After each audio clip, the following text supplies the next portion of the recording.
Hi all, happy Sunday, hope you're all staying safe. Welcome back to another video from the Australian Reptile Park. Jake here, and today we're talking about frogs. Now, one of the most popular things we get asked here at the park is, are frogs reptiles? Of course, we're at a reptile park, we have many frogs here, but frogs are not reptiles. They are a completely different group of animals. In fact, they belong to the group known as the amphibians.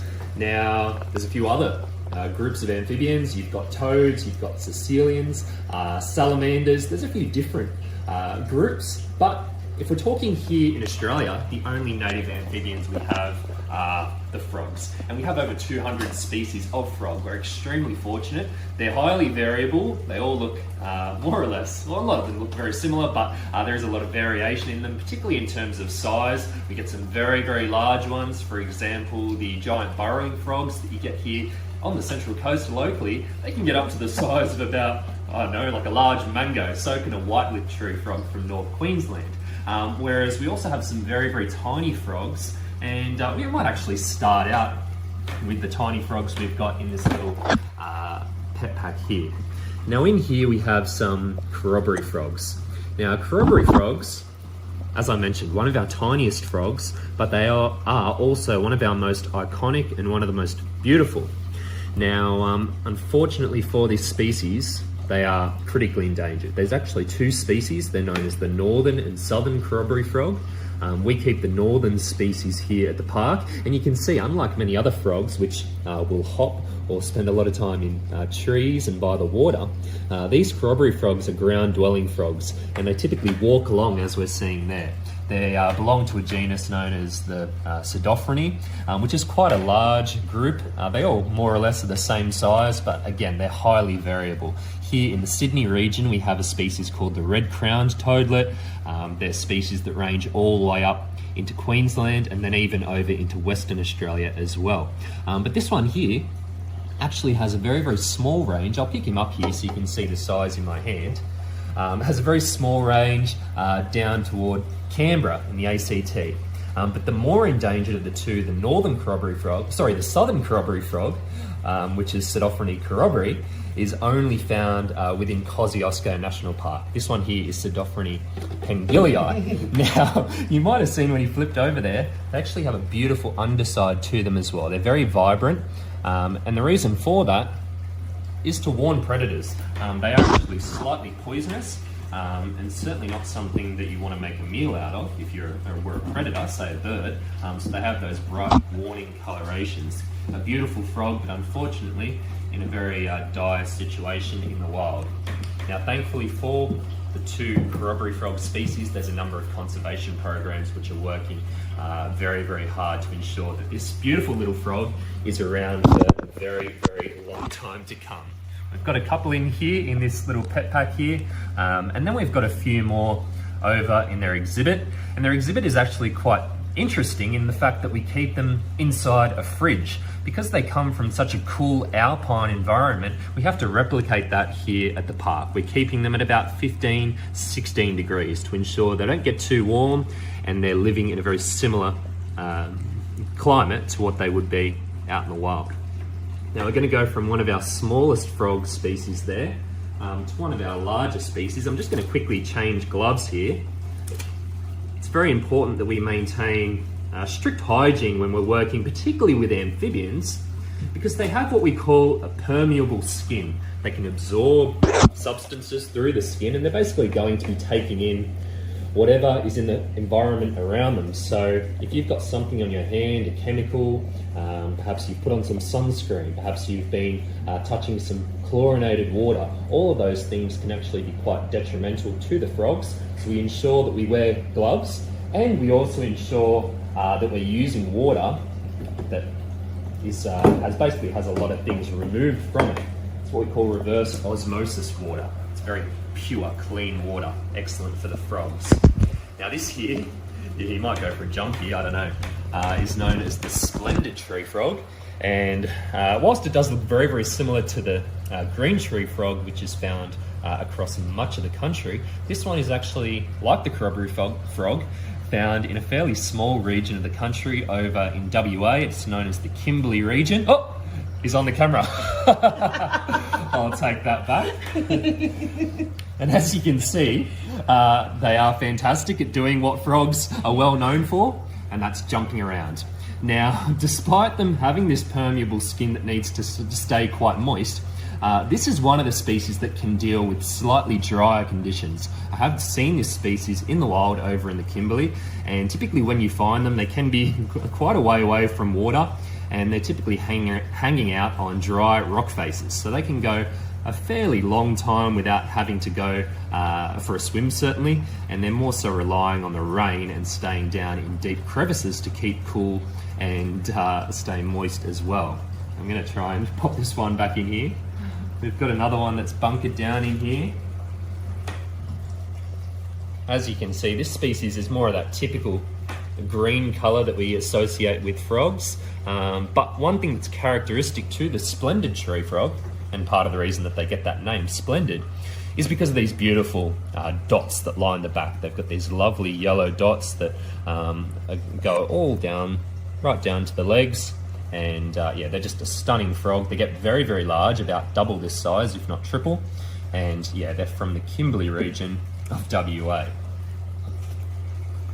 Now, I mentioned before that in this country, our native amphibians only consist of frogs. But of course, as many people are familiar with, we also have one highly invasive amphibian, and that's what I've got sitting in the box in front of me here. Now, this is known as the marine toad, or better known as the cane toad here in Australia. And it's actually a species from Central and South America. That is where you typically find these toads. And toads range right across Central and South America, also right throughout Asia. They typically get much, much larger than frogs. This species can get up to about the size of a dinner plate, and they typically are not too vibrantly coloured. They're primarily a shade of brown or very, very dark in colour. Now, the cane toad, as I mentioned, from Central and South America, but made its way to Australia in the mid-1930s. Back in those days, the cane farmers in North Queensland were having a lot of issues with a small insect, the cane beetle, destroying their cane crops. They wanted something to eradicate the beetle, and they thought, we've got this very large toad that loves to eat a lot over in Central and South America. How about we bring a couple of those over to this country? We'll release them into the cane fields, and hopefully that gets rid of the issue. Now, there was a big issue, and that is the fact that cane toads, they're pretty well strictly arboreal. Unlike a lot of frogs, they're pretty pathetic when it comes to climbing, and even their hop is only about 5 or 6 inches off the ground. The cane beetles, they were brought in to eradicate, live right at the top of the cane stalk, about 3 to 4 meters high. So the cane beetles and these cane toads, they never interacted. The cane toad never ate a single cane beetle, but what happened is that this species began to breed, and they are prolific breeders. So from originally where they were introduced in Innisfail in North Queensland, they have now spread right across the northern parts of the country. They're right through the top end, and unfortunately now they are venturing into the Kimberley region where these splendid tree frogs come from, which is a very biodiverse, very incredible wilderness region, and these cane toads are coming through, and unfortunately they cause massive destruction within the ecosystem because they are poisonous. Right behind the eyes here, they have large poison glands, and the poison within those glands is quite foreign to our Australian wildlife. So if you are, say, a quoll or a king brown snake or a yellow spotted monitor, you come across, you see this cane toad, you might not necessarily be able to tell the difference between this and a native frog, which you've grown up consuming, but will try and eat the toad. They get that poison, they ingest it, and then they very rapidly die. It's very, very toxic to the majority of our Australian wildlife. It's decimated entire species, and they really cause massive destruction wherever they go. So they are undoubtedly the worst invasive species that has ever been introduced to this country, and still as it stands, there's no real way of eradicating cane toads. They are very efficient at breeding, they're very prolific, they can travel enormous distances, and as I mentioned, they've spread right across the northern parts of the country. Now we're going to pop this one back in here. That one there, as I mentioned, he's about half grown, so he's going to get a fair bit bigger. Not quite as large as the females, which get extremely large. And a female cane toad, believe it or not, could have over 30,000 eggs in a single go. So, yeah, incredibly prolific when it comes to breeding. That's a big part of the reason they've spread so quickly. All right, might get some questions now. We've had a look at these 3 species. Yeah, so can we start with the life cycle of the frog? Yeah. Can we bring the splendids over though so we can get some nice close-up? Yep, I'm just going to change my gloves here. We'll bring them over here so you can get a close look while I do that.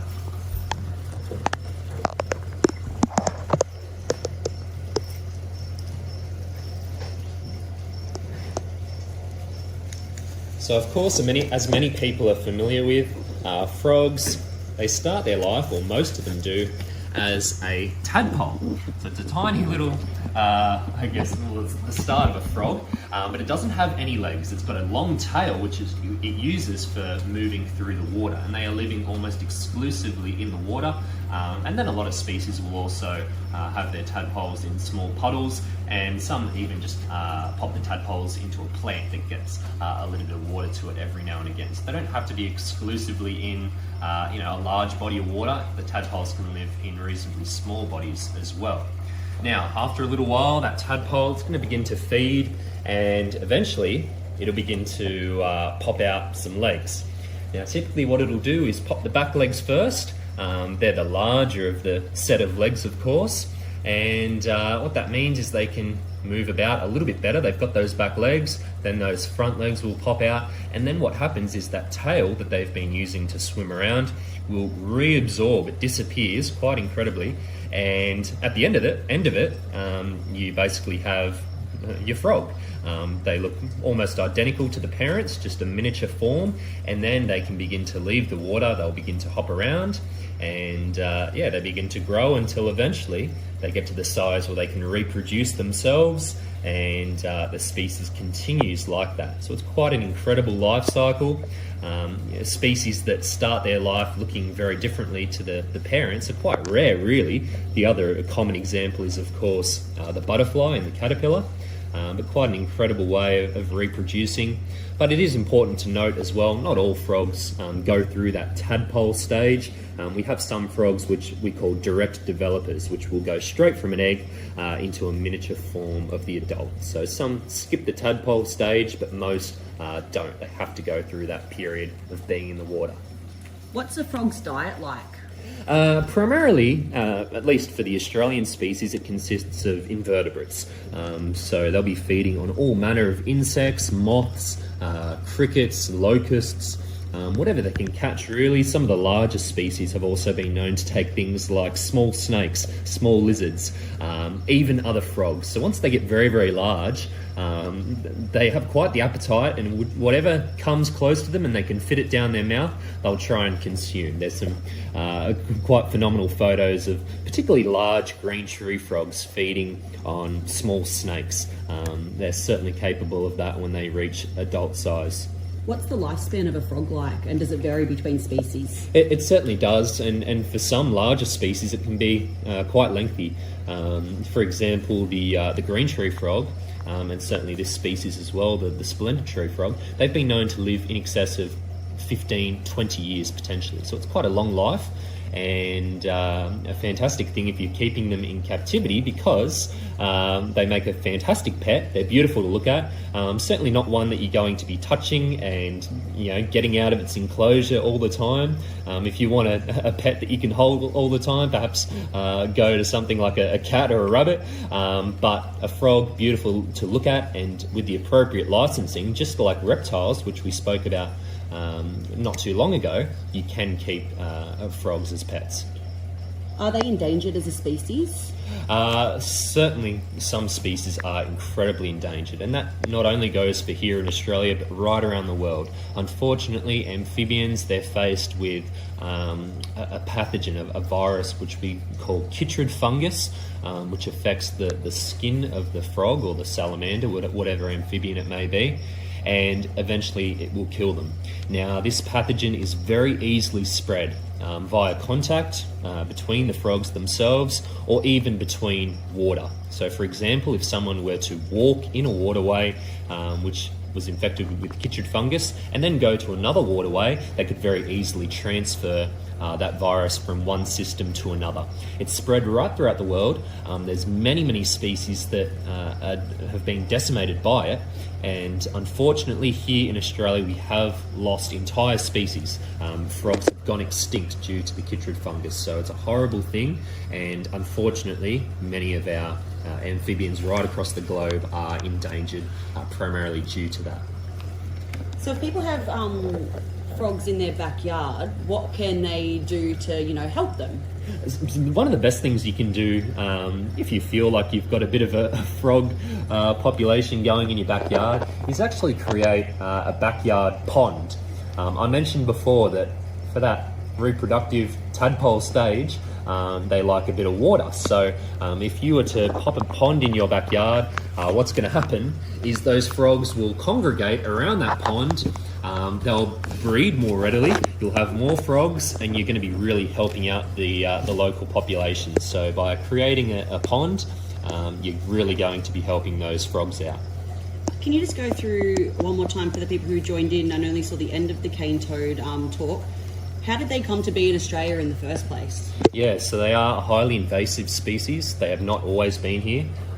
Originally they're from Central and South America, and where they occur naturally, they've evolved with the native wildlife there, and they don't really cause too many issues. But cane toads back in the mid-1930s were introduced to Queensland to combat the cane beetle, which was decimating cane crops.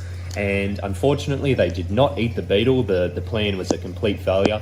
But what they did, they began to breed prolifically, spread right across the northern parts of the country, became a horrendous invasive species, and they have caused massive destruction within the northern Australian ecosystems, and caused the loss of quite a number of species. While we're talking about toads, we may as well have our last question now. How do you tell the difference between frogs and toads? Yeah, it can be quite confusing sometimes, and it depends on the species. Cane toads are quite an easy one to tell from a frog because almost always they're going to be this deep, dark, kind of brown colour. And what you're looking for is that bumpy, almost warty surface to the skin. If you look at a frog, typically they have quite nice, smooth skin. And yeah, as I mentioned before, they're also very good climbers. Most of them, they're spending a lot of their time in low-lying bushes, as well as on rocks and things like that. Whereas these cane toads and most toad species, they actually will spend almost all their time on the ground. They're horrible climbers, and that is, again, another one of the ways that you can tell the difference between the two. All right, guys, we might finish up there. I hope you've enjoyed learning a little bit about our native amphibians, as well as one very destructive invasive. We love them here at the park, and frogs out in the wild, they need as much help as they can possibly get. Perhaps look into what species are local to your area and how you could potentially help them out. That'll be amazing, and thank you guys for tuning in. As always, we'll have plenty more of these videos coming to you, and we will see you next time. Thank you guys, bye-bye.